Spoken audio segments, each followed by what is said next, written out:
So welcome to our second session. Today we are gonna speak about the Muslims' belief and practice.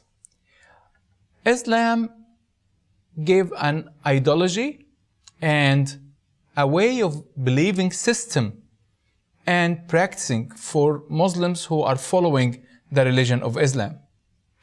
And maybe a lot of people, they don't know that the Muslims, they have a basic beliefs in God, in prophets, in the holy books, in angels, and in the day of judgment.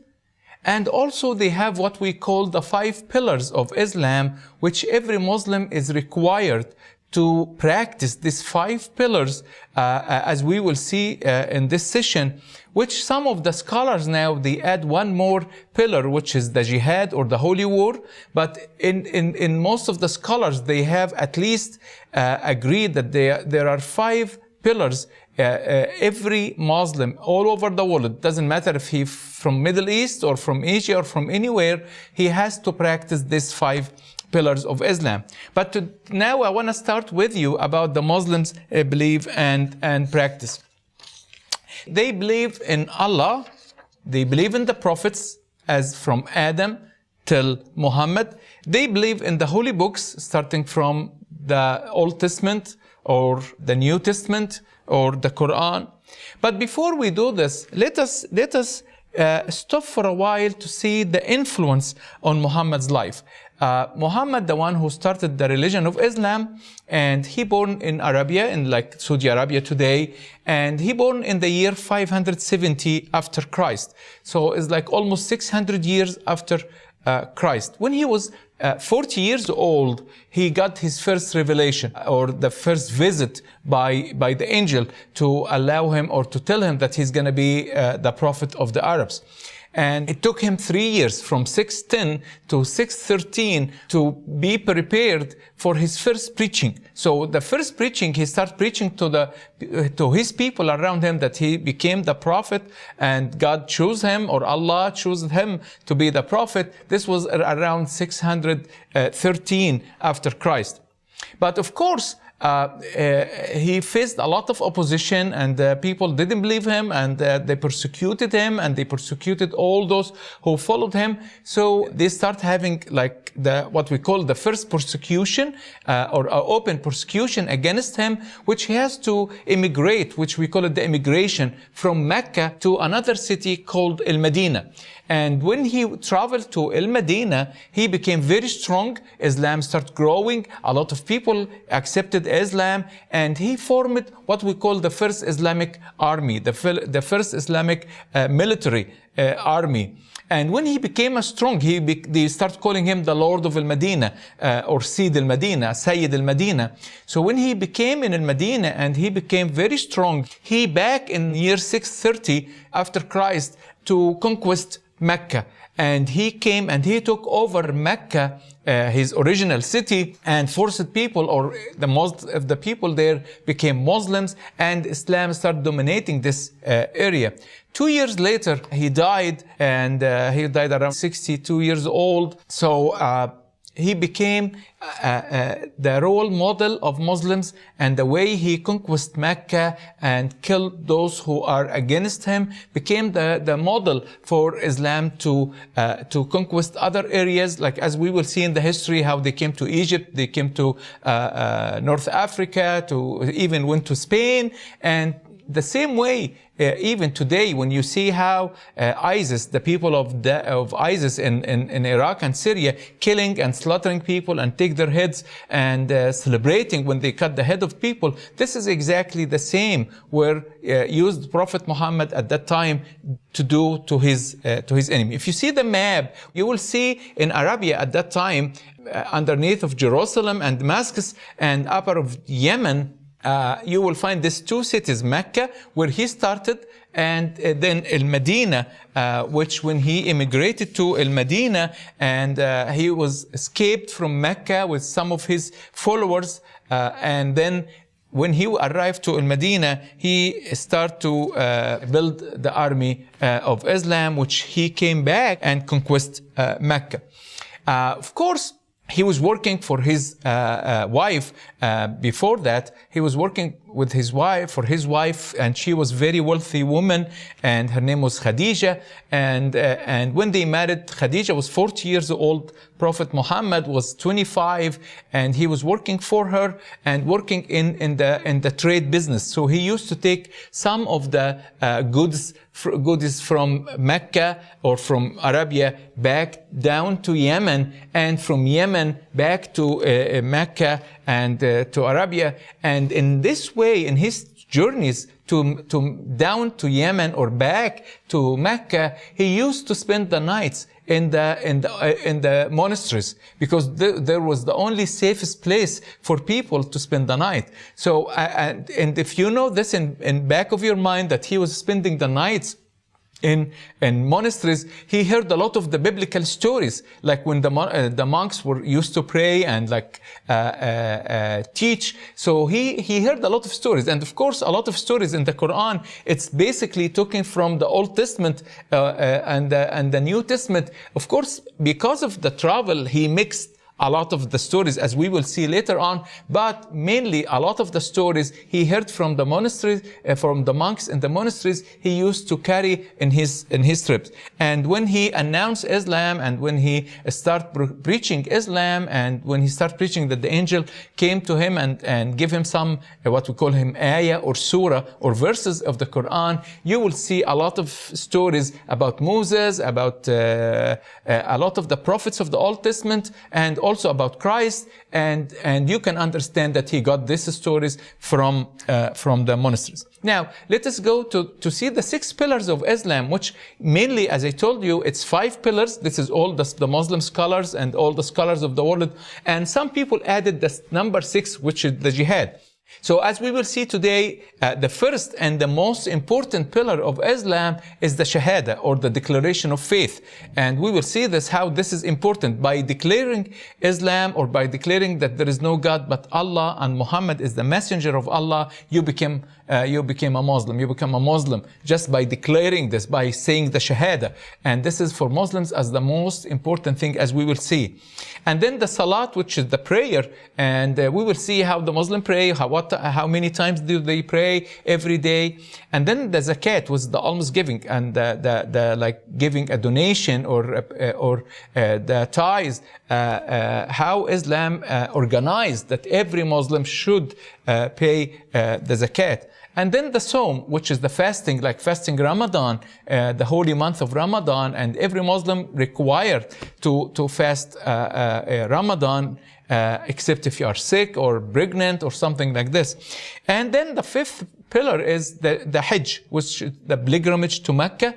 And all the Muslims all over the world, they required by Islam to visit Mecca at least once in their life. And we will see that pilgrimage to Mecca was a practice before Islam.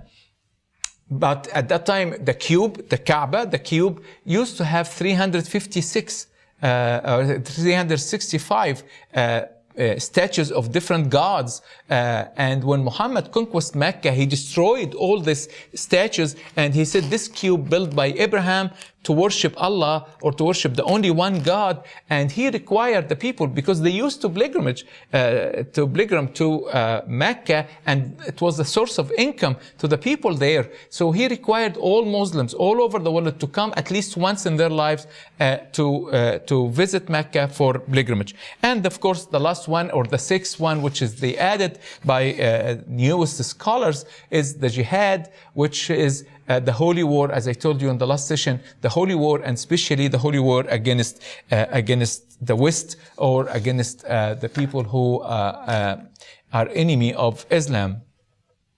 So there are some basic beliefs of Islam, which is the Tawheed, which is like God is one. Tawheed means the oneness of God, like God is one. And then they believe in the Risala, or the message from Allah through angels, through messengers or prophets, and through the books. and then the akhirah, or the eternity, and of course all the Muslims believe in the day of judgment, and there's after death, there is the life after this, and they call it Jannah or paradise, and if you get killed for the sake of Allah in a holy war, you are going to go direct to Jannah, where you are going to enjoy the women and the virgins and all of this. We're going to talk about it later, but not everybody will go there or can be sure that is going to go there unless you get killed for the sake of Allah. Now, to understand how Islam organized, or how Muslims follow Islam, you have to understand that they have three main resources. Every Muslim should follow these resources. The first resource is the Quran, and the Quran contain the Zabur, which is the Psalms of David, the Torah, the books of Moses, the Injil, the book of Jesus or Isa, as they told him, and the story of Abraham. So this is all contained in the Quran. What the angel said to Prophet Muhammad, plus the Old Testament or parts of the Old Testament. So this is the main source of Islam, or the main source of the Sharia. The other two sources is the Hadith. The Hadith is what the Prophet Muhammad said, like during his life, when they ask him a question, and when he answered, we call it the Hadith. So people will say, oh, we heard the Prophet of Allah saying that the statement comes after we heard the Prophet says that. It comes as a hadith. So most of this hadith recorded by his followers, and people follow the hadith. So they said, we are following what the hadith. Like when the Prophet says, take care of the Christians, or take care of the Copts of Egypt. So this is the hadith. So when you ask a Muslim said, yes, this is a true hadith, and some they said, we are not sure if this is a true hadith or not. But again, this is a main source of the Sharia. The third source is what we call the Sunnah. The Sunnah is imitating what the Prophet Muhammad used to do. So the hadith is what he used to say, but the sunnah is the way he practiced, like the way he sit, the way he drink, the way he clean his teeth, the way he treat the woman, or whatever. This is what we call the sunnah. They took the sunnah, they are trying. And if you see now, a lot of the jihadis, or a lot of people now who are really like into deep Islam, start wearing galabiyya and wearing some special clothes, and don't shave their beards or something. They said, this is the sunnah. This is how the Prophet used to do or to act. So according to this, putting the three sources together, it form what we have today as we call the Sharia of Islam. Okay, now when we talk about the first belief and the most important belief of Islam, they believe in Allah. They believe in Allah. So they believe that there is a creator. His name is Allah. And this Allah is one. And this is the most vital and important belief of Muslims, that God is one. God is one and has no partners, no equal. He is the God of justice. Okay, now when we say God has no partners or no equals, you have to understand that Prophet Muhammad grew up in Arabia, where we have a cult at that time called the Maryamites. And the Maryamites in Arabia, they used to believe that Mary is part of the Trinity. So like Father, Mary, and Jesus. Father, Mary, and Jesus. So Prophet Muhammad, growing up in this area, which women will be like a shame if you have a girl, and they used to kill the girl's life. If a woman give a birth to a girl, most of the time they kill the girl or they buried her life, because it's a shame to have a girl. So Prophet Muhammad couldn't believe that part of this great God, of this great Allah, can be a woman, can be Mary. So, of course, he gave Mary a special place. I mean, in the Quran, she's the only woman mentioned in the Quran by the name, by her name, Mary. But he couldn't believe that part of this God can be a woman. So he said God is one, God has no partners, God has no equal, He's the God of justice. And according to Islam, God in the Quran has almost 99 names. Usually, if you see Muslims, they have like something like the Rosary. They have it's 33, so they keep doing 3 times mentioning the name of Allah. So it's 99 names of Allah. But it's really strange that none of them is love. None of them is love. So you can hear about God who is the deceiver, God who is the powerful, God is who can make people up or can destroy people. Like 99 names, it's you can look at them, but none of them God is love. The second belief, Islam, is the belief in the prophets. So in Islam, they believe that every age had a prophet. And every prophet had a book, like a gospel or an Old Testament book. According to that, there is estimate that 124,000 prophets. But of course, some of them are lost and we don't know about them. But they believe that Adam used to be the first prophet. Jesus is only a prophet.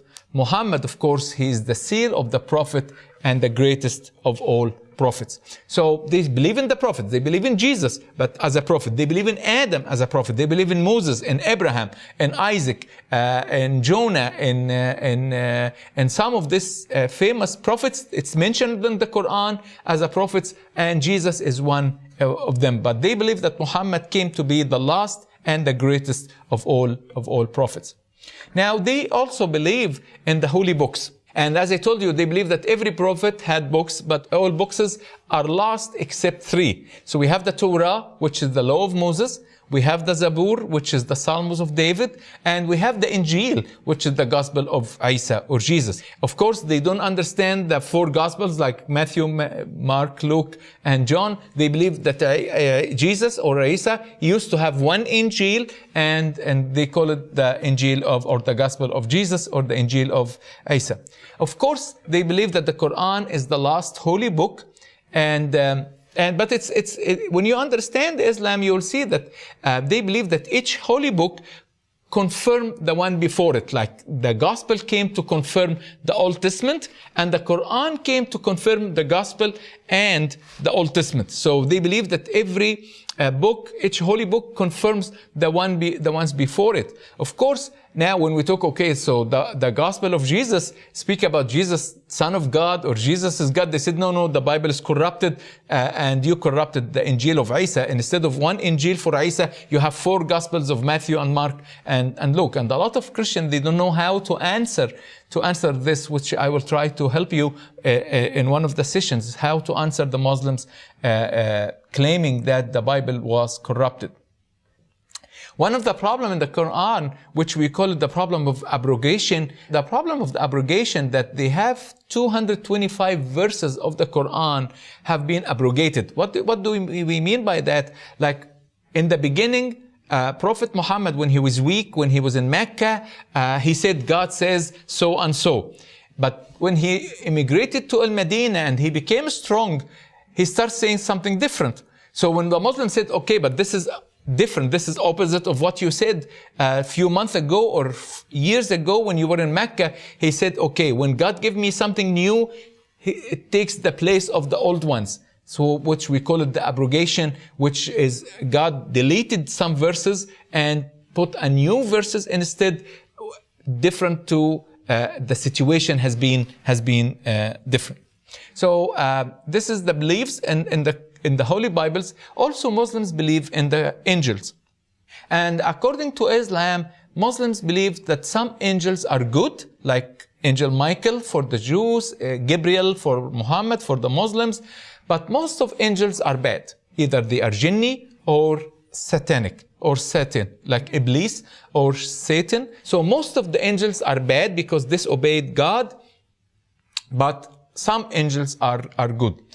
They believe in the role of angels, like they believe that there are what we call recording angels. Like if somebody died, he will have 2 angels sitting in both shoulders, one to record the good acts and one to record the bad acts. And according to the good acts or bad acts, God will decide if you're going to go to paradise or he's going to throw you in hell for a while, according to your bad deeds. But these two angels, I believe that he got the idea of the two angels from the Gospels, where Jesus was rose up and two angels came out of the tomb and says, why you are asking for the live one? So he thought that every grave or every tomb will have two angels around the dead man or the dead woman to record the acts or the deeds of this person.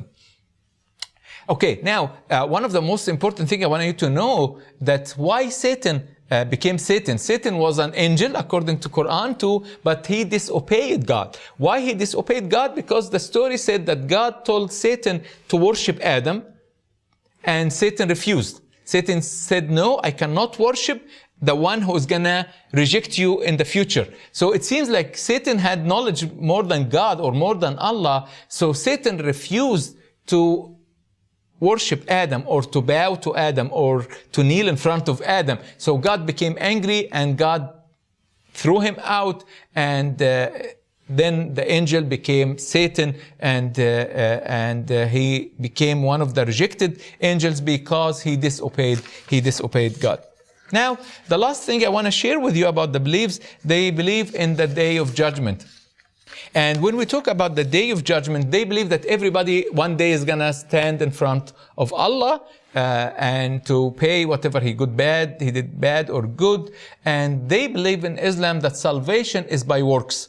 So you have to work. You have to do a good works, to give money to charity, to do a lot of good things. And then at the end, God will weight your good deeds or bad deeds. And according, if your bad deeds is more, you're going to go to hell for a special or period time. And then after you pay for what you did, you can go to paradise.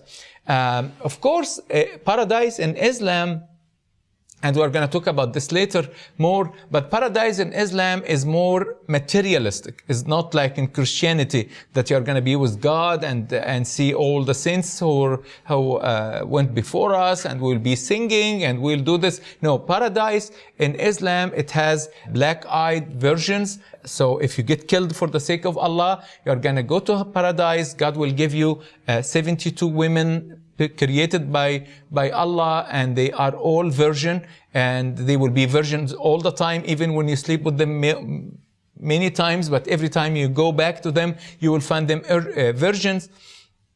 And it's like each one will have 7 beds, and in each bed you will have women on them, and then you will have tables full of food and wine and drinks and all kinds of fruits and perfumes. So you will sleep with the women and then go and eat and then go and sleep with the women again. And this is how you will enjoy paradise.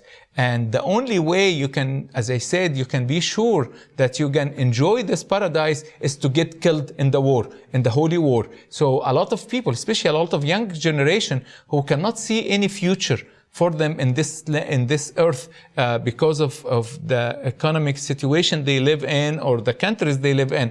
The only way to fulfill their dreams is to get killed, hijacking aeroplanes or get killed any place for the sake of Allah, and then they can go direct. They will go direct without standing in front of God. They will go direct because they became a shaheed, they became a martyr for the sake of Allah, and they will go direct to paradise, enjoying all these things God created for them. And if you remember some of the people who were involved in September 11, before they hijacked the aeroplane, they spent the night in a nude bar. Just imagine, if you know that you are going to be killed tomorrow, murder for God, how do you spend the night? But they decided to spend the night, the last minute. They were in a nude bar, enjoying their nude bar, because they know that tomorrow they are going to get killed, and they will consider martyrs for the sake of Allah, and they will go to paradise. Now we're going to talk about the practice. The practice. Okay, the first and the most important practice, as I told you, is the Shahada, the declaration of faith. And if you said, I bear witness that there is no God but Allah, and Muhammad is the messenger of Allah or the messenger of God, by saying this, by saying this statement, you became a Muslim. So it doesn't have to do anything like we in Christianity, you have to repent and confess your sin and accepting Christ and be born again or whatever, all this. No, in Islam, as if you see, following the news today, if with the people of ISIS in Iraq, they force people to say, if you will say this statement, we will let you go because we consider you a Muslim. And sadly enough, a lot of sick people in Al-Mosul, in part of Iraq, who were sick in the hospital and couldn't leave, they have no choice by saying the Shahada. They said the Shahada so they can still alive. So as I said, reciting this Shahada makes you a Muslim. And it's used at least 87 times a day in all prayers. Ritual, like in the 5 Muslim prayers, you have to say the Shahada many times. And usually when you have a new baby, a newborn baby, they recite it in the ear of the baby, the declaration of faith, the Shahada, so he will know, or she will know from the day one that she is a Muslim.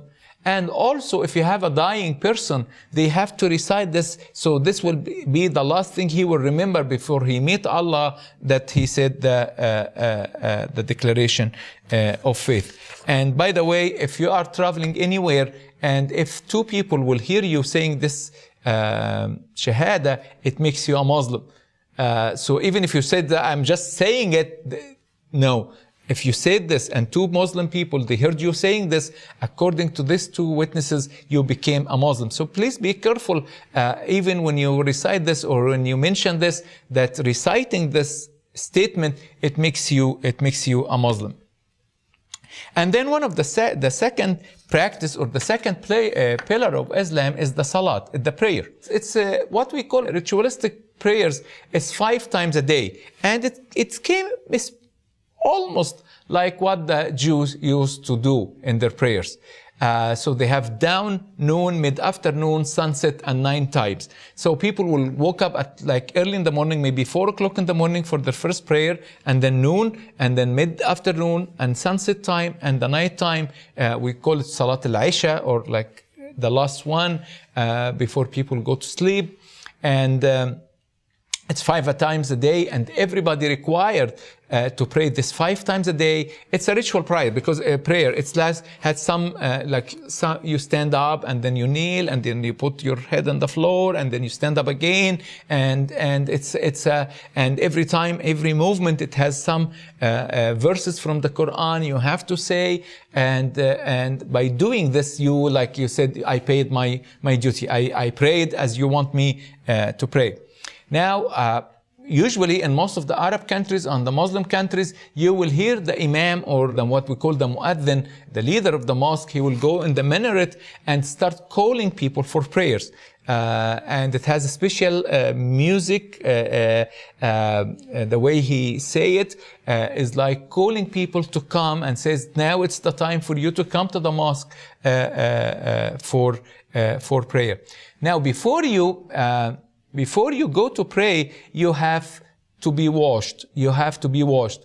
And it has a ritual way. You have to wash your hands, your elbows, your ear, behind your ear, your face, your feet. And you have to be washed in order to go to pray.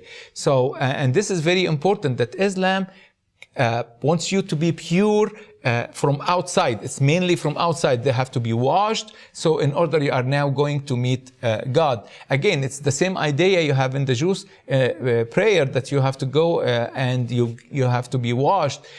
Christianity makes it different, that God, it doesn't want you to be washed from outside. God wants your heart to be washed. But in the same time, again, this is the way. You cannot go to pray without being washed, This is why most of the mosques, I think all the mosques all over the world, they have a huge washer place where people can go and be washed in order to be able to pray. So you have to pray 5 times a day. Each prayer, it has certain movements you have to follow, and when each movement, it contains a lot of verses, some of the verses you have to mention in your prayer. Of course, the most important prayer is the Friday, where all the people of Islam, they will come in a huge mosques, and this one considered the most important one, to call it Salat al-Jama'ah, or the prayer where everybody was there to pray. Okay, one of the other pillars, which we call the zakat, or the almsgiving, every Muslim is required to pay 2.5% of his income, 5% of his agriculture product, 10% of the imported goods, and they give it to people, or to important things. For the poor, which we call it the charity. So most of the people, they give their donations, their giving to the charity, and of course only for Muslim charity. I don't think you will ever hear that a Muslim country or Muslim people will donate to non-Muslim cause or non-Muslim countries. It's not like the Red Cross here. When any disaster happened in Afghanistan, in Pakistan, in Bangladesh, in any Muslim country, you will see the Red Cross will raise money and send food or send materials. The charity only goes to Muslims, or the Muslim needs. And the other part of the donation or the giving will go for the religious causes, either for the propagation of Islam, so to send people who is like what we call missionaries, people who talk about Islam, or for the jihad, for the holy war. So a lot of money was paid for Al-Qaeda. Remember, like the Taliban or Al-Qaeda, when it started long time ago, a lot of people from Saudi Arabia or from the wealthy countries, they were supporting this as a cause of, as a way of giving their alms giving, or giving their money to help spread Islam, or proclaim Islam to the Western world. Number 4 is the Sawm, fasting. The most important fast in Islam is Ramadan. And the month of Ramadan sometimes comes in 29 days or 30 days. All Muslims all over the world, they are required to fast Ramadan, except if you are pregnant or traveling. Like at that time, at the time of Prophet Muhammad, when you travel, they used to travel through camels, not airplanes like now. So he allowed them to not to fast Ramadan if they are traveling. And it's nothing to be swallowed from sunrise to sunset. So you can eat till sunrise, but once the muazzin or the mosque will announce that now this is the early morning prayer, the sunrise prayer, everybody stop eating, and till the sunset. When you hear the muazzin again, or you hear the mosque again calling for the prayer, that means that the fast is end, and everybody can eat. And usually people spend this time reading the Quran, but they allow you to eat between the sunset and the sunrise. This is the time where you can eat. Now again, number 5 is the pilgrimage or the Hajj. It's again, as I told you, if you can see the map, it's a pre-Islamic history of Al-Kaaba. People used to go and visit the idols, statues of idols there, of old gods in Al-Kaaba, and it was a source of income. So when Islam came and Muhammad came just to secure people there, that he destroyed all the idols, and he said, but we will keep the habit of the pilgrimage as it is, but we will allow all Muslims to come to Mecca, but instead of each one will worship the idol, one of the idols, they will all worship one God or one Allah. And they again believe that Abraham came to Arabia and built the cube as a witness to Allah for his son Ishmael. At the pilgrimage, of course, non-Muslims, doesn't matter if you are Christian or not, but if you are not Muslim, you are not allowed in this holy area. So you can visit Saudi Arabia, by the way, but you cannot go to Mecca or Al-Medina. They are the most two holy places. They are never allow any non-Muslim to be there. You are forbidden. They are forbidden to go there. When you go there as a pilgrimage, all pilgrimage will dress alike, men and women, rich or poor. They will have to be like in front of Allah, the same. They used to live in tent. Now they have air-conditioned tents and different. But anyway, at the time, everybody used to live in tents. And they will have to go around the Kaaba at least 7 times. and you can understand where they get the idea of circulating around the Kaaba 7 times. And they have to stone Satan. So they have a place where everybody will have a stone, and they are stoning. They think they are stoning Satan. And they have what we call the black stone. It's very famous stone in the cube in Al Kaaba, and everybody will try to kiss this black stone. So this pilgrimage is very important, and they are not required to do it every year. At least you have to do it at least one in your life during your lifetime. And if your father or mother died before they do it, you can go once to for pilgrimage and say, I'm doing this pilgrimage for my dad or for my mom or for my grandfather. So you can do it many times for many people if they are passed away and they cannot do it, and God will count them to those who already did, or Allah will count them. So, but when you arrive there, you have to say, I'm doing this pilgrimage for my father or for my mother or for my uncle or whatever, or my wife if she passed away, or my husband if he passed away. But to fulfill it as God wants you to do. But if you are alive, you have to do it for yourself at least once in your life time. So now, number 6, which again, not all the scholars we do consider a pillar of Islam, but now became requirement. Like if you see what's happening around you, if the Muslim Brotherhood in Egypt, or Al-Qaeda, or Taliban, or ISIS, or all this Boko Haram, the jihad or the holy war become more important than prayers, or more important. You hear people talking about it more than you hear people talking about the pilgrimage or fasting Ramadan. As I told you in the first session, that jihad, the original word, it means inner struggle for moral or ethical. So when you have a struggle because you want to do something good and you found yourself doing something bad, this inner struggle is called jihad. So you are struggling to do the good things. But now jihad became strive in a way of Allah, and you can even willing to get killed or to kill for the sake of Allah. Like if you ask these people on ISIS now, why you are killing Iraqis? Why you are killing even the Shiite Muslims? Not only the Christians. He said, I'm doing this for Allah. I'm saying this to get victory to Allah. As if Allah waiting for them to kill others so He will feel good about it. But this jihad, again, it's one of the most important thing now. It became all over the world. We all suffer from the jihad or the mujahideen, those who are believing the jihad, because they are keep killing people, they are keep destroying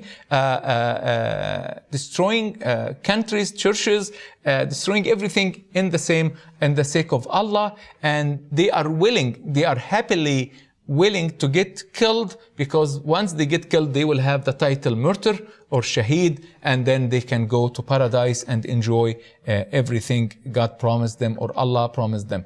So I hope you will understand this is how the Muslim believe and this is how they practice, and this will help you. So when you talk to a Muslim and you try to witness to a Muslim, you have to have this in your background, because they have a belief system, and you can talk with them starting from what they have, to share them how God in Christianity is the God of love, who wants them to pray but differently, who wants them to fast but differently, who wants them to struggle, to jihad, but in different way. He wants them to live the better life. And next session we're going to talk about women in Islam. So see you in next session.